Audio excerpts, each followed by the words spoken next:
everybody? Fire the Cannon once again, back with you. Jeremy Hubbard here, and we've been away for a little bit. We missed last week. A lot of stuff going on last week around Brook Hill. The Brook Hill Golf Classic was last Monday at Eagles Bluff. Beginning of winter sport practices, basketball, soccer, everything kicking off, and then also with football and volleyball going strong. There were just not many days to get everybody together last week, and we apologize for that. I know that a lot of you listen in and you hear everything that's going on through Fire the Cannon. I apologize for that, but we are back this week and we're going to try to get caught up with you and get you up to date on what's going on with all of our sports here at Brook Hill. But before we get into our coaches interview, just want to make sure and mention a few things to you that you may want to know. Our varsity volleyball team, as you'll hear a little bit later on, they have qualified for the TAPS for a state playoffs. They will not have anything this week in terms of games, so they'll get the week off to rest. And talking to Coach Hubbard, she, I think, is very thankful for that, to get a little rest and get everybody healthy. It's a little banged up, but they'll be back in action the following week, and they know for sure they're going to be taking on Grace Prep out of Arlington in the first round of the playoffs. It's actually the second round of the playoffs. It'll be their first playoff game the following week. Also, football this week on the road, a non-district game. Football will be varsity football will be traveling down to Houston to play the Village School. They're a 6A TAP school. They play an independent schedule, much like some of the other teams that we've seen. For example, All Saints does that, Dallas Shelton. So some schools, you know kind of what that looks like, but they're an independent schedule, and that game will be Friday at 6 p.m. At the Village School in Houston. But you can hear it broadcast live stream. Brett Swinney and the NetSN guys will have that game for you live on YouTube. You can search NetSN. It'll be posted on our social media accounts and all that as well. That kickoff is at 6, so make sure you note that 6 o'clock kickoff on Friday. Also, just thinking through some things that probably need to be talked about just on behalf of the athletic department. Thanks to everyone who participated in the Brook Hill Golf Classic last Monday at Eagles Bluff. And was a huge success. A lot of people out there. A lot of you guys won some pretty cool raffle items, and I know those winners have been notified. The winners were posted on social media for everybody to see that. So we appreciate everyone who did that. Mentioned winter seasons kicked off last week. Basketball and soccer teams both started practicing last Monday. And so we'll be slowly working those two teams into the mix here on Fire the Cannon over the next couple of weeks as they begin to get closer to their season. Actually, our girls basketball program will be scrimmaging next Saturday, Saturday the 28th. You can check out the girls basketball team. They scrimmage at home at noon on Saturday. So all that's going on. Our middle school girls wrapped up their volleyball season this past week. They'll be moving on to basketball or soccer this week. So just a bunch of moving pieces that we'll try to cover the best we can during this overlap. It'll be really busy the next few weeks here on Brook Hill, but we will make sure we get all that covered. So that's what we have going forward in the next few weeks here on Fire the Cannon. Anyway, let's move right into our interviews this week. Number one, we will lead off with Coach Josiah White in cross country. As middle school wrapped up their season last week, and the varsity district meet was this past week, and we fared pretty well. But let's just sit down and listen to our interview with Coach White. All right, Coach. A lot of things have happened since the last time we talked in the world of cross country, and let's start with, I guess, what I think is the biggest news and the best news that we've got recently, and that was this past week. You guys competed in the high school district championship, and we fared pretty stinking well, I would say, as the girls won the district championship. The boys got their runner-up, and we have the girls individual champion as Coach Yabagunde finished as a district champion, and Blair Brister was third. So a great week at the district championships for you guys. Yeah, both teams competed really well. Obviously, with Koju winning, I knew she was capable of that, but I don't know if she did going into it. So both teams are really excited, really proud of our guys and our girls. I just told them that we want to run competitively. obviously we want to run, everybody wants to run their best race on the same day. I don't know how realistic that is. So um, let's make sure that your desire is to run to your fitness level. And what that means is we got to be comfortable with being uncomfortable. So that was my challenge to him. And I was really impressed with how we did. I thought, um, we got uncomfortable. So that was fun to watch our kids compete that way. You mentioned everybody running their best race, and you're like, man, I don't know if it's possible, but I'm looking at the girls' finishers. We had all seven placed in the top 15. Hmm. First, third, seventh, eighth, 10th, 11th, 13th, and that's how you win a district championship, coach, by having everybody finish in that top 13. Even on the boys' side, they're the runner-up overall, but they finished sixth, seventh, ninth, 11th, 14th, and man, that's just a testament to those kids. And as you mentioned, you've talked about all year long. You train to perform at your best at the end, and that's what they did. Yeah, they could. We competed. We definitely that. Times I don't know that anybody other than Koju, I think, had a PR, but competition wise, and every course is different. So that's another thing that I told him because some of the kids are walking away and they're like, "Coach, I ran 20 seconds slower than my PR." And I said, "You know what? Every course is different. Um, every day is different. How hot it was, what time of the day you ran."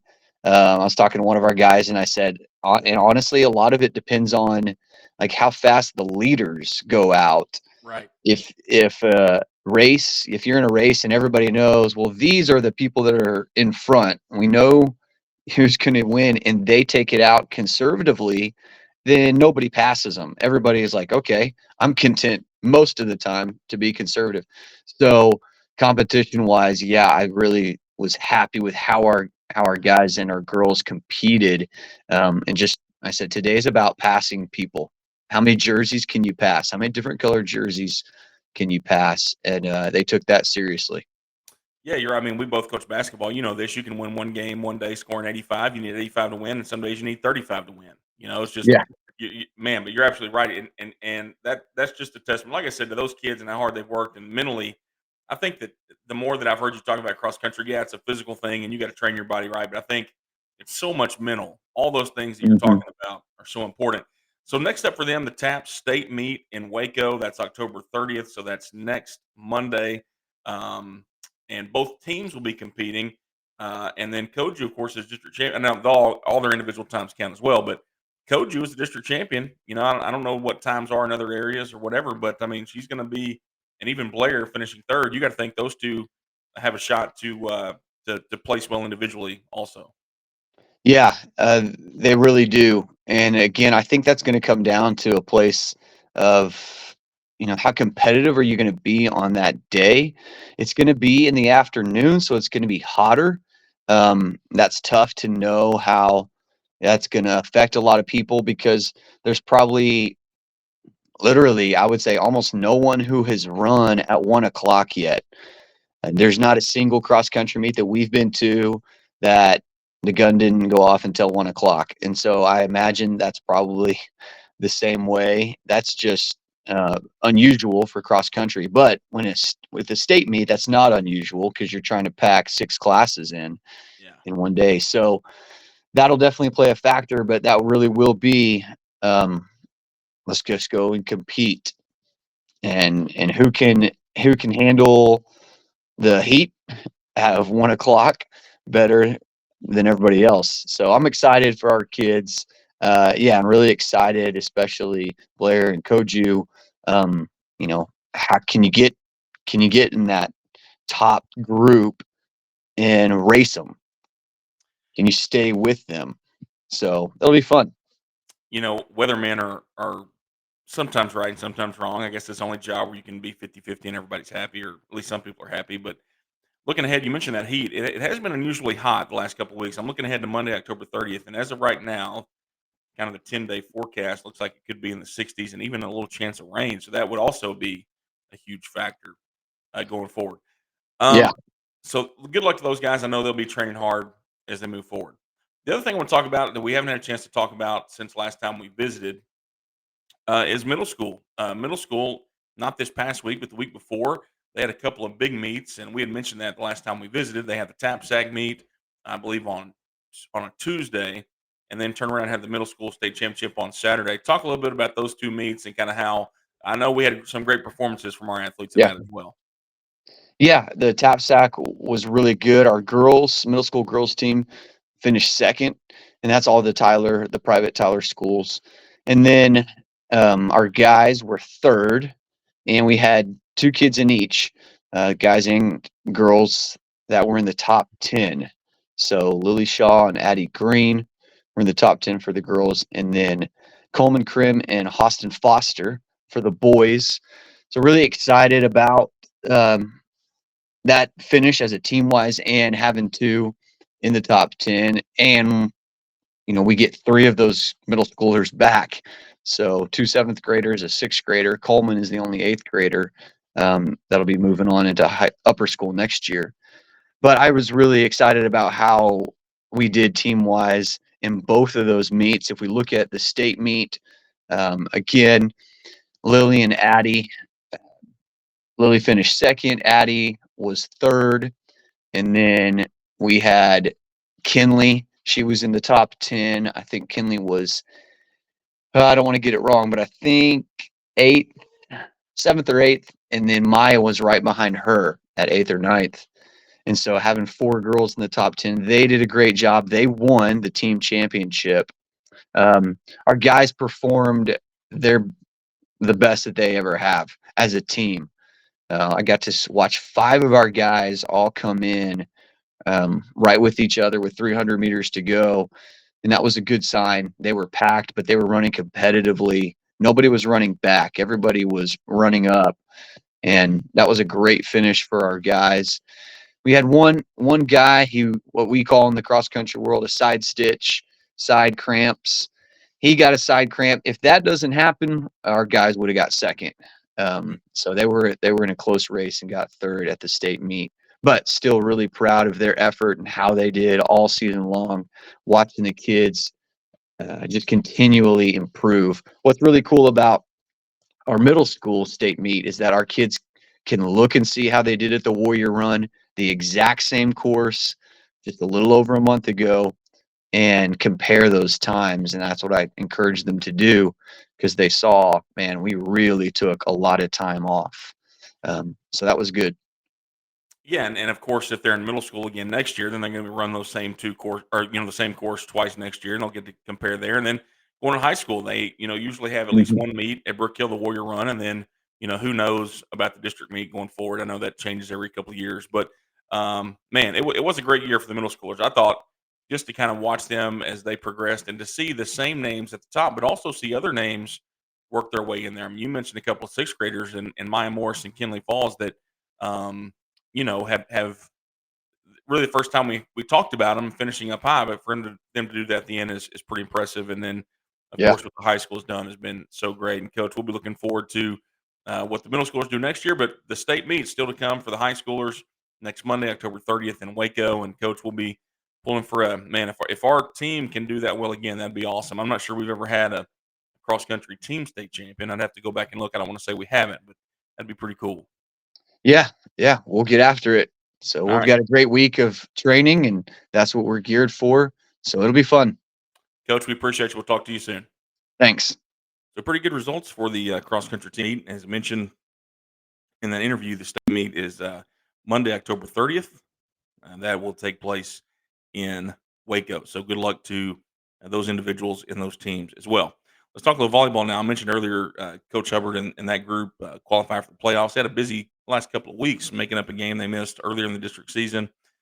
They played 3 games this past week. They were on the road at Dallas Shelton on Tuesday. They got a win there that clinched the playoff spot. Then they had to go to Dallas Christian on Thursday, and then they were at home against Dallas Christian on Friday afternoon. And some of you got to go check that out. It was kind of a busy day Friday, but some of you got to go watch the volleyball game before the tailgate and the football game. But they are in the playoffs, and we visited with Coach Hubbard a little bit about that. All right, Coach. Well, it's been a while since we last visited with everything that's gone on the last couple weeks at Brook Hill. We've had a little time off, but let's jump right in. Let's talk about the playoff bound varsity Lady Guard volleyball team. As You guys finished, I believe, 8-6 in the district. Is that right, Coach? Is that what it is? 7-7. 7-7. I tell you what, and in a tough district, Yes. that's not anything to be upset about. Is I would say at least two, and actually the way it worked out, just for people who haven't been following it, I think Dallas Christian and McKinney Christian now are tied for second after the way it all played out. I think they're going to have a playoff game, but three of the better teams in the state above you. That's nothing to nothing to be upset Yeah. about. And I think, gosh, I'm trying to remember the last time we visited was before last week. You had three big games this week. One was Shelton, and Mhm. then two with Dallas Christian.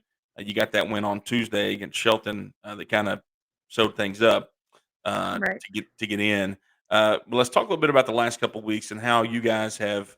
I thought I got to see a little bit of the Dallas Christian game on Friday, the second matchup of back-to-back days. But even on Thursday, you competed well with those guys. Talk a little bit about last week and kind of how you feel about where you're at right now.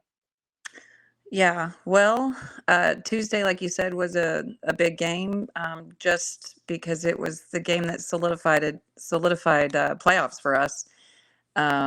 We did have Gracie come down with an injury that game at the end.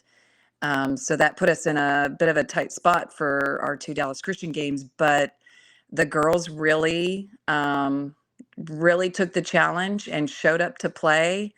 We did end up taking a set off of Dallas Christian Thursday, so that was really, really good. A big confidence boost, and the girls just never gave up, and they really fought for it. Yeah, it was impressive. You mentioned Gracie's injury, and I know she got to play a little bit, maybe not all the way around like you'd like for her to, but you guys, have gone through that a lot this year. Really, there's been a lot of adversity with people, in and out for different reasons and having to move people around. I think it's been good for you. Right, I agree. I think it's giving everybody an opportunity to raise the level of their own play, and everybody so far has really stepped up to that challenge. It's been fun to watch. I know you're excited about the playoff starting. You'll kind of get a week. I hate to say a week off because you'll get to work out this week, but Yeah. all half of the bracket in the playoffs gets a by district bye, so Hmm.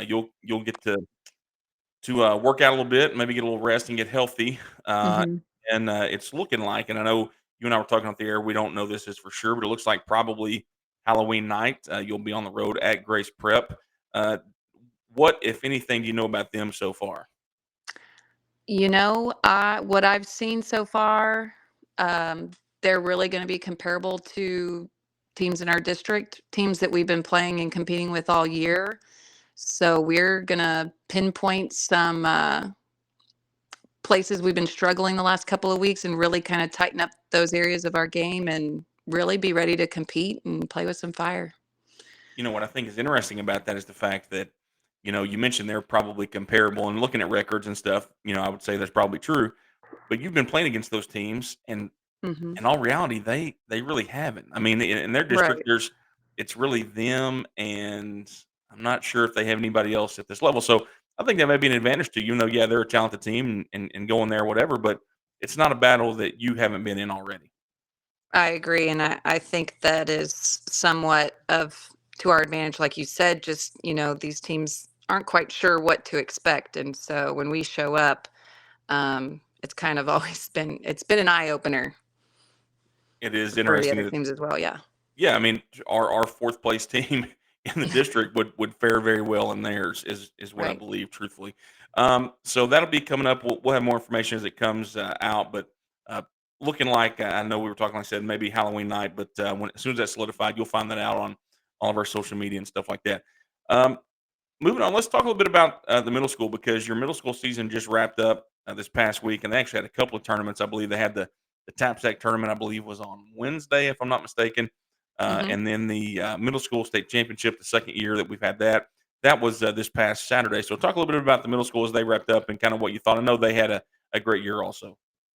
Yeah, I think that these last two tournaments for our middle school teams were the great like cap point for their season. I think that they showed the progress that they've made, and especially Saturday, our seventh graders won the tournament on the seventh grade division, which I know has to be a highlight of their season. They had a lot of fun Saturday.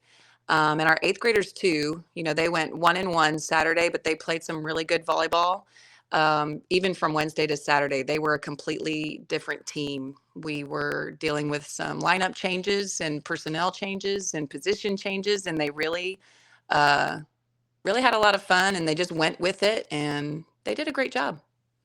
Yeah, it's been exciting to watch them and being a teacher in the middle school to hear them talk about the seasons that's gone on, and they have grown more confident in themselves. I think early on they weren't real sure, and then they've Yeah. really had some success over the last couple of weeks. So it's been fun to watch them. So, Coach, it's been a great year for the middle school. Varsity's not done yet. Get healthy this week, and we'll talk to you soon. All right. Thanks. All right, thanks, Coach. Make sure you make plans to a volleyball playoff game. Looking like it's probably going to be Halloween night, but we'll know for sure in the next couple of days, and we'll let you know as the guard volleyball team will travel to Arlington to take on Grace Prep. Should be a fun one that night. And finally, today we're going to talk with the head football coach Scott Ryle. As uh, since we've talked, the football team has gone 1-1 in district play. Got a win on the road at Dallas Covenant. Fell at home to Dallas Christian this past Friday, and now a non-district game this week against the Village School before the district finale next week. But a lot of stuff going on, and we had a chance to sit down with Coach Scott Ryle. So it's been a couple of weeks and a lot of things since we visited last. We could start in a lot of different places. We had the realignment that came out. We've had 2 football games that came out. We've just a lot going on. But let's start with a couple of games because a week ago we went up to Dallas in the first district game. Of course, we only got 3 this year, so it's a little bit different than normal. But went to Dallas a week ago against Covenant, a team that had beaten us the year before, and a team that was well coached and had some talented athletes. But we were able to go up there and get that 36-0 win to start district off right. Talk a little bit about that. I know it was a couple weeks ago, but talk a little bit about that game and kind of what you saw in that one. I thought our kids were well focused and preparing correctly all week. I was really excited, but how they accepted the challenge of the week and I mean, even at the beginning of warm-ups, I think we all coaches looked at each other and said, we're ready to go. So, and the score dictated that. I think most of our kids got in that late in that game. The kids on both sides of the ball played really well. And you can kind of speak to this. I think that when a team has grown up is when they're really locked in. And you mentioned before the game, but even late in the game, we had actually made a bunch of substitutions and a bunch of guys right at the game. And some of the JV guys or some even the twos on the varsity were in there. And they didn't want to give up a point. There was a moment where Covenant was driving there at the end of the game, and we noticed, and we talked about it on the headsets even at the time, that our guys were locked in a blowout win, which is kind of rare, Coach. I mean, that kind of shows a little bit of maturity that's come along. It does, and I know defense wants that goose egg, and and I really was excited that those twos and those younger guys got in there and were able to keep that. I thought the guys that the typical starters are on the sideline. They're in the game. They're helping out the defense, and that was really awesome to see the team come together. So that was a big win for us on the road, and it got us started off 1-0 in district, which is huge. 3 teams out of the 4 make the playoffs. It kind of gave us the leg up. This past Friday on senior night, a little bit different. Dallas Christian comes in. Of course, if you've followed Brook Hill football or TAPS football at all in the last few years, you kind of know that kind of they're the standard in what they've done with Coach Wheeler being there forever and the talent that they have. And the scoreboard was not great in our favor Friday. 55-3 was the final score. But even in the moments after that, and you're disappointed in the loss, obviously, but there were some things that were on film that were positive. There were some things to learn from, but it wasn't all bad. It wasn't as bad as maybe you would think in that situation. I think that's a good thing about film on Saturday. You can take tidbits. The one thing that was frustrating as my for our team and is I think we made some really, really bad mistakes that haven't been there last few weeks, and I don't know what that was. I thought we had a great week of practice, and Coach Wheeler does a heck of a job. They came out with a different look on defense they've done all year, and I know Coach even said something to me after the game that we're probably one of the best Brook Hill teams he's seen yet in the years I've been here. So, they took us very serious. They came out with a new scheme, and we didn't handle that very well. And hopefully we get a chance to play them again in round 3. Well, I'm glad you mentioned that. It kind of gives me the freedom to say this. I think that one of the things that I took away from it, from talking to some of their coaches after the game, was I think that they expected more out of us too. I think that we kind of, that's a credit to our kids. They've earned their respect and the fact that they did have to come up with a new plan. They did want to try something different. I think they expected, and you mentioned we made a lot of mistakes, and I think that that's something they didn't expect from us either. Yeah, and we had some injuries up front, and some guys had to move some new spots. So there's a learning curve with that. We had a new center. Alexander had to move to the side, and Ben Krutzinger had to step up, which he did a great job. And those guys are going to get better at those new positions if we don't get guys back, and hopefully we're ready to play them again in a few weeks. Man, it's a crazy thing. I feel like every time we line up with those guys, we're missing at least one or two key pieces. It just happens to fall that way. Yeah. So going into this week now, a non-district game. We're sitting at 1-1 in district. We have a district game next week at McKinney, and this would have been the week that I believe originally would have been All Saints, and that, of course, they dropped out 2 years ago or whatever. But we're traveling down to Houston, West Houston, to take on the Village School, which is the TAP 6A school that plays an independent schedule, kind of like what All Saints or even Shelton does now. It's not a school that we have a long history of playing. I'm not sure the Brook Hill's ever played the Village School in football, but talk a little bit about them and kind of how, not necessarily how the game came about. I think it was just kind of like, okay, what can we find? Do we have a game? But talk a little bit about them and the challenges even that trip brings is we're going to have to go travel to Houston, and it changes our schedule a little bit. It will, and I think it's a good test for when we go later in the playoffs and we are on the road. I think having a trip that's 3.5, 4 hours away, we might get that if we have to play Lubbock in round 2. So I think this will be a good test for our team and how we respond and how we prepare on a long trip. The Village School is really interesting. They're like us. They're a boarding school, which there's not many of us out there. I talked to Coach before the season. He has the same challenges as we do. Sometimes we don't see our kids until August 1, and he has that same challenge as well. But I'm excited about the game, and like I said earlier, I think it's going to prepare us as we get to the playoffs and learn how to travel a distance like that. And a couple of things about that game. Of course, kickoff is going to be at 6 p.m. That's obviously a lot different, so make sure you're aware of that if you're going to be traveling to Houston. But if you're not, also I know you appreciate this, but NetSN is going to be broadcasting the game. Brett's going to travel down, and he'll have that game on YouTube if you want to follow along on NetSN's YouTube page. Before I let you go, I do want to make mention of a couple things I think are important. The 8th grade team and I know middle school and JV are both kind of wrapping up, but all 3 teams went to Dallas Christian on Thursday, and the 8th grade got a huge win. The 8th grade is a group coach that's a interesting dynamic as 8th graders because you're trying to let them still be middle school players, but you're trying to prepare them for high school also. And a lot of things are involved in that. But they went to D.C. Thursday, and after a rough start to their year, they've really played well the last few weeks, and they got a big win Thursday. Talk a little bit about that group and kind of how they've performed over the last few weeks. They're a special group, and obviously my youngest plays for them, so I try to watch them as much as I can, and they get some great players. Like you said, at the beginning of the year, they played some big public schools, and that's just unfortunate how their schedule went. But I think it's prepared them as they get into teams that they're going to compete against throughout their career playing Dallas Christian and the Graces and the All Saints, and they've really done a great job. I'm excited for them. The future looks bright with them next year. They're off this week as of now. I know we're trying to work to find a game, but I think their last scheduled game at this point is next week. And I know, Coach, I think they're playing Gorman again. Is that right? That's correct. They're playing Gorman at Gorman. So make sure if you haven't watched those guys, come out and watch. Gorman's not that far of a drive. Go over there and check them out. It's really a fun group to watch. I don't get to watch them a lot because of JV, but we traveled to the same place and it was great.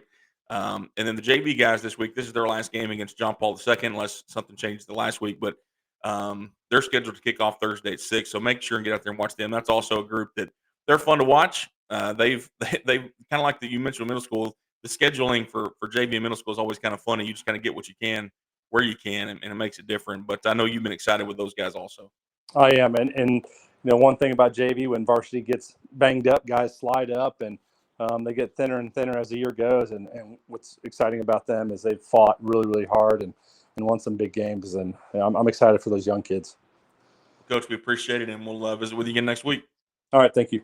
So, yeah, as I mentioned earlier, kickoff 6 p.m. on Friday. Don't forget that, and you can watch it here on NetSN if you can't make it to the Village School on Friday. 6 p.m. kickoff broadcast with Brett Sweeney and his group. Should be an exciting night for Brook Hill football and a chance to rebound from a tough defeat last Friday night against Dallas Christian. So a lot of stuff going on this week, and we appreciate you tuning in as always to Fire the Cannon. And once again, want to thank the fine folks at NetSN, Brett Swinney and his group for all they do. Last Friday was pretty eventful for NetSN and for Brook Hill. Is just to kind of give you an idea of what they go through and how they help us out. Last Friday they broadcast the volleyball game that started at 4:30, and they packed up, moved over to the football stadium, and broadcast the football game, which started at 7:30. So all those things you can go back and check on the NetSN YouTube page.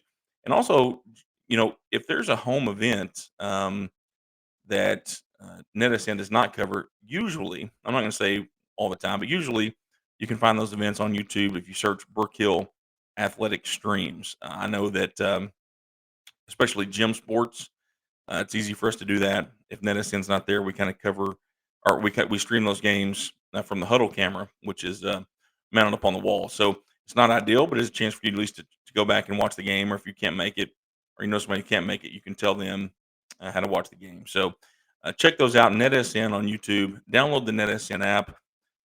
I've been checking the names on the Pick'em contest for football and seen a lot of names on there that we recognize that are new to the app. So congratulations. Some of those guys have even, I think, been up there in the Pick'em contest and had a chance to win. So thanks to everyone who's downloaded that app, and congratulations to those guys who have won things here in the last couple of weeks. So it's we'll wrap this one up. We appreciate you listening once again to Fire the Cannon. We'll visit with you